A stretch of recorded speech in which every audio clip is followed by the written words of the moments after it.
আসসালামু আলাইকুম রহমতুল্লাহ। শুরু করতেছি মহান আল্লাহর নামে, জানি অত্যন্ত দয়ালু করুণাময়।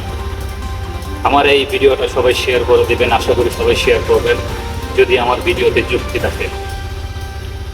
আজকে বাংলাদেশ বন্যায় ক্ষতিগ্রস্ত।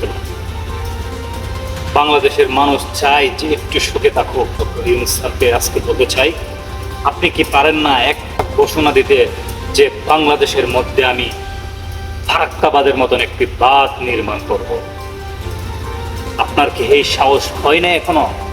আপনাকে না সারা দুনিয়া চিনে।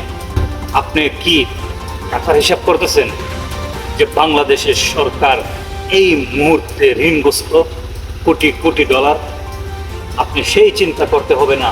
আপনি শুধু একবার মুখ ফুটে বলেন আমাদের প্রবাসী ভাই ও বোনদের কাছে যে হে, আমি ফারাক্কাবাদের চেয়ে দ্বিগুণ বাঁধ নির্মাণ করতে চাচ্ছি আমার বাংলাদেশে। এই প্রবাসী ভাই ও বোনেরা, তোমরা এগিয়ে আসো। একবার ঘোষণা দিয়ে দেখেন। আপনার একটা ঘোষণা বাংলাদেশ রিমিটেন্স যোদ্ধা ঝাঁপিয়ে পড়বে। ১৩ বছর একজন নারী শাসন অত্যাচারের মধ্যে বাংলাদেশের মানুষ ছিল, আর সেই সরকারকে পতন করার জন্য ছাত্ররা ঝাঁপিয়ে পড়ছে। আপনি একবার বলেন হ্যাঁ, আমি বাংলাদেশে এরকম বাঁধ নির্মাণ করতে চাচ্ছি। প্রবাসী ভাই বোনেরা, তোমরা এগিয়ে আসো। দেখবেন বাংলাদেশ রিমিটেন্স যোদ্ধারা আপনার ডাকে সাড়া দিয়ে কিভাবে এগিয়ে যায়।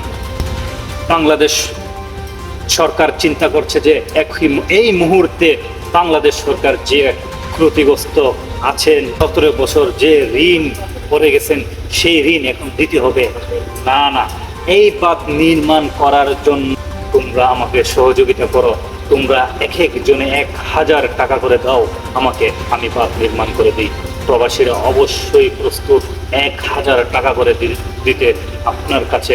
আপনি শুধু ব্যাংকের অ্যাকাউন্ট দিয়ে আপনি অ্যালার্ট করে দেন যে হ্যাঁ, আমি বাংলাদেশে এরকম বাঁধ নির্মাণ করব। ইন্ডিয়া যদি ৭৫০-এর প্লাস উচ্চতা দিতে পারে, আমরা এর দ্বিগুণ দেবো ইনশাআল্লাহ। বাংলাদেশের প্রত্যেক ঘরে ঘরে আপনি ১০০ টাকা চাঁদা হিসেবে তুলেন, আপনি দেখেন কত কোটি টাকা হয়। বাংলাদেশের যত রিমিটেন্স যোদ্ধারা আছে আপনাকে বলেছে ১,০০০ টাকা করে দিবে এই বাঁধ নির্মাণ করার জন্য। আপনি শুধু একবার হ্যাঁ বলেন, হ্যাঁ আমি এই বাঁধ নির্মাণ করে দেব। এই মুহূর্তে আপনার সুযোগ।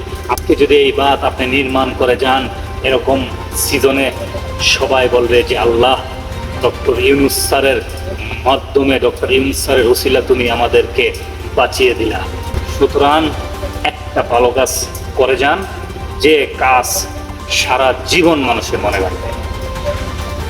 যদি আমার কথায় কোনো ভুল ত্রুটি হয়ে থাকে অবশ্যই ক্ষমা দৃষ্টিতে দেখবেন। আমি ছোট মানুষ, কথা এরকম বলতে পারি না। যা মনে ছিল, মনের কথা, মনের ভাষা প্রকাশ করলাম। আসসালামু আলাইকুম।